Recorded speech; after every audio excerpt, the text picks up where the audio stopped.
I'm so excited right now. I literally can't contain myself. This, boys and girls, is Plantation Coconut. I didn't know Plantation did a coconut rum. Well, boys and girls, yeah, they do. But in full disclosure, this is not a UK product. You will not be able to get this in the UK. A big thank you to Nick from Identity Drinks that they kind of import. They are the distributors in the UK for Maison France for Plantation Rum. This is not my bottle to keep. It's kind of have it, try it, pass it on to the next kind of bartender. So thank you so much, Nick, for dropping this into me.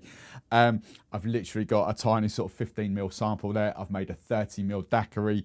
There's about between half and a third of a bottle left, and then this is going to get passed on to someone else to try it. Because as I say, one of 6 bottles in the UK.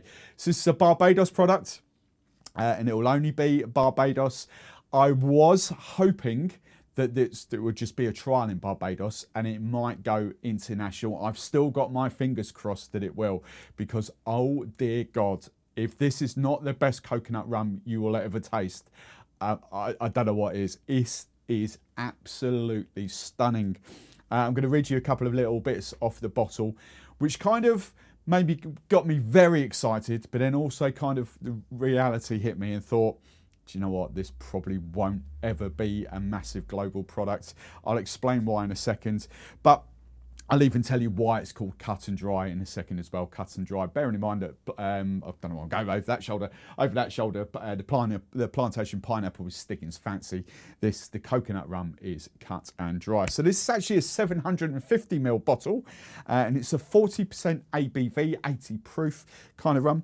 Tasting it, oh dear God, it's just amazing, absolutely amazing, like no other coconut rum I've ever tasted before. It is just absolutely glorious. And I know I'm making so many people jealous, and yes, Mummy Barman has had a taste as well.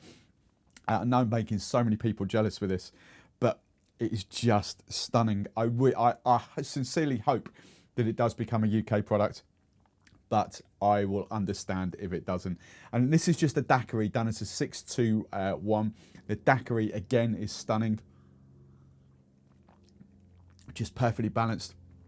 Even I do love coconut rum. I do love pineapples. I do love my fun coconut rum. This for me is even better. It's probably one of the best fun daiquiris I've ever had. This to me is even better than the pineapple that Stiggins Fancy as a daiquiri. I've just done 6 parts, so 30ml essentially. 6 parts of rum, 2 parts of lime juice, 1 part of cane sugar syrup. Oh dear God, glorious, stunning, stunning. I really want to have some more, but I want other people. I don't know who Nick is going to pass this on to next, but I just want other people in the UK to be able to sample this. There's a bit, obviously some people have already, and as I say, there's another 5 bottles floating around somewhere. But yeah, so let me just read a couple of things off the back here, which will kind of set the scene and put this into context of what this actually is. So Plantation are very good at putting stuff on the side of the bottle and telling you all about it. So I'm just going to read this out for you, because you probably won't ever see this. You won't ever get to read this. So the inspiration behind it.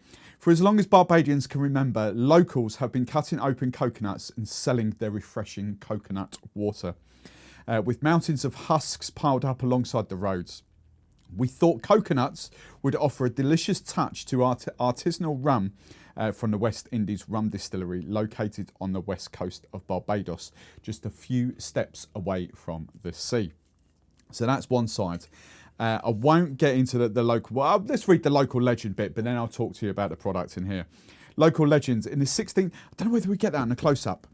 Hopefully we can give that a close-up there. Can you see that? That's the local legend. Hopefully you'll get that. It's like a little person with a coconut on top of his head sort of thing. And just, actually, while the close-up's on, I'll just kind of very sort of slowly rotate the bottle so you can kind of sort of see there where we're going. Right, local legends. In the 16th century, The seafarers discovered the region's native fruit, the coconut, and were transfixed by the 3 eyes piercing out of its hairy bark. An eerie reminder of the old tales. As a fearsome but probably non-existent creature, it has been characterised as the equivalent of the bogeyman.